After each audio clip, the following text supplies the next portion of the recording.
আমরা যেটা বলেছি টাস্ক ফোর্স একটা রাজ্য লেভেলে গঠন করা হয়েছে বলে বলা হচ্ছে, কিন্তু টাস্ক ফোর্স শুধুমাত্র স্টেট লেভেলে গঠন করা হলে হবে না, প্রত্যেকটা কলেজ লেভেলে গঠন করতে হবে এবং প্রত্যেকটা কলেজ লেভেলে তার প্রতিনিধি কারা কারা থাকবে সেখানে আমাদের জুনিয়র ডক্টরসদের এবং সিনিয়র ডক্টরসদের রিপ্রেজেন্টেটিভদের রাখতে হবে। দিনে দুবার ব্যবহার করো স্টপেজ ক্রিম আর নিজেকে রাখো evergreen. Keya Seth aromatherapy stoppage cream আর খুঁজে পাও নতুন আমিকে। প্লাস হচ্ছে আর সেখানে কারা থাকবে, নার্সিং স্টাফরা থাকবেন না কারা থাকবেন সেই ব্যাপারটা ক্লিয়ার এখনও হয়নি।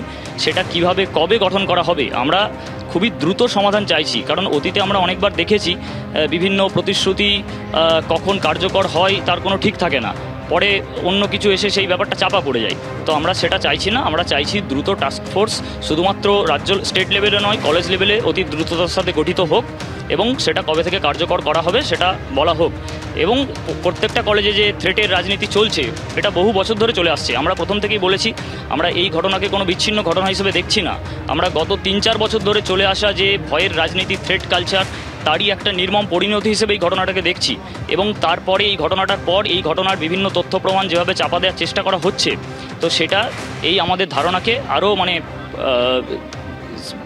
প্রথিত করেছে। এই ধারণাটাকে আপনাদেরকে একটা জিনিস, এই যে চিফ সেক্রেটারির ইমেল, সেখানে বন্যা পরিস্থিতি দক্ষিণবঙ্গে সেই বিষয়ে উল্লেখ করা হয়েছে। মুখ্যমন্ত্রী আগের দিন বৈঠকের সময় আপনাদেরকে উল্লেখ করেছিল, মুখ্যমন্ত্রী বৈঠকের শেষে যে সাংবাদিক বৈঠক করেছিলেন সাংবাদিকদের উদ্দেশ্যে, এবং আপনাদের বৈঠকেও বন্যার কথা বলেছিল, তেমনটাই আপনারা জানিয়েছিলেন। সেইটা নিয়ে আপনারা কী ভাবছেন? কাজে যোগ দিয়ে সেই বন্যা কবলিত জায়গায় যাওয়া, মানুষের পরিষেবা দেওয়া, সেই বিষয়টাও তো গুরুত্বপূর্ণভাবে কর্তৃপক্ষ দেখছে, প্রশাসন দেখছে।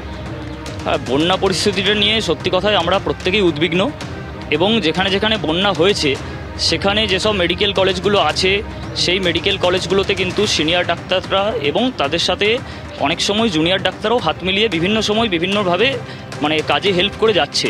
এবং সেখানকার যারা এফেক্টেড মানুষজন তারা যদি কোনোভাবে চিকিৎসার জন্য কলকাতার মেডিকেল কলেজগুলোতে আছেন, কলকাতার মেডিকেল কলেজেতে প্রত্যেকটা কলেজেই পরিষেবা অব্যাহত রয়েছে এবং আমরাও পার্সোনালি খুব তাড়াতাড়ি কাজে ফিরতে চাইছি। দরকার হলে আমরা পরের দিকে বন্যা কবলিত এলাকায় কোনো কর্মসূচি নেওয়া যায় কি না সেটাও ভাববো। আমরা আগে আমাদের যে সমস্যাটা চলছে এটার অতি দ্রুত সমাধান চাইছি, যাতে আমরা প্রত্যেকটা স্পর্শকাতর বিষয় নিয়ে আরও ভাবার অবকাশ পাই, আরও যাতে পাবলিক ইন্টারেস্টে আমরা কাজ করতে পারি, সেটার জন্য আমরা প্রত্যেকেই সমাধান চাইছি অতি দ্রুত।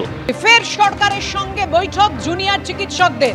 আজ নবান্ন সভাঘরে বৈঠক করতে চেয়ে মুখ্য সচিব চিঠি পাঠিয়েছেন জুনিয়র চিকিৎসকদের। সন্ধ্যে 6:30 হতে চলেছে সেই বৈঠক নবান্ন সভাঘরে এবং সেখানে 30 জন প্রতিনিধি জুনিয়র চিকিৎসকরা তারা উপস্থিত থাকতে পারবেন, এমনটাই ইমেলে জানিয়েছেন মুখ্য সচিব। হাসপাতালের নিরাপত্তা সুনিশ্চিত করতে টাস্ক ফোর্স গঠনের ঘোষণা করেছেন মুখ্যমন্ত্রী। আপনারা দক্ষিণবঙ্গে বন্যা পরিস্থিতির কথা জানেন, আর এই পরিস্থিতিতে মানুষের স্বার্থে কাজে যোগ দিন। আজ সন্ধ্যে 6:30 নবান্ন সভাঘরে 30 জন প্রতিনিধিকে নিয়ে আসুন। জুনিয়র ডাক্তারদের ইমেল মুখ্য সচিবের, অর্থাৎ কালীঘাটের পর নবান্ন সভাঘরে বৈঠক। জুনিয়র চিকিৎসকদের সঙ্গে ফের বৈঠকে বসতে চলেছে সরকার।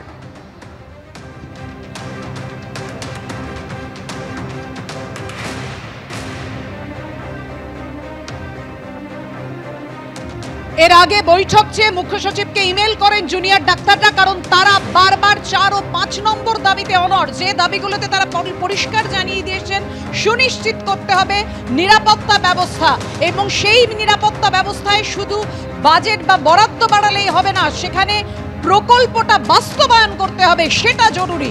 বারবার চিকিৎসকরা তাদের বক্তব্যের মধ্যে দিয়ে তুলে ধরেছেন এবং মেলও করেছেন, এবং তার পাল্টা ইমেল মুখ্য সচিব মনোজ পন্থের।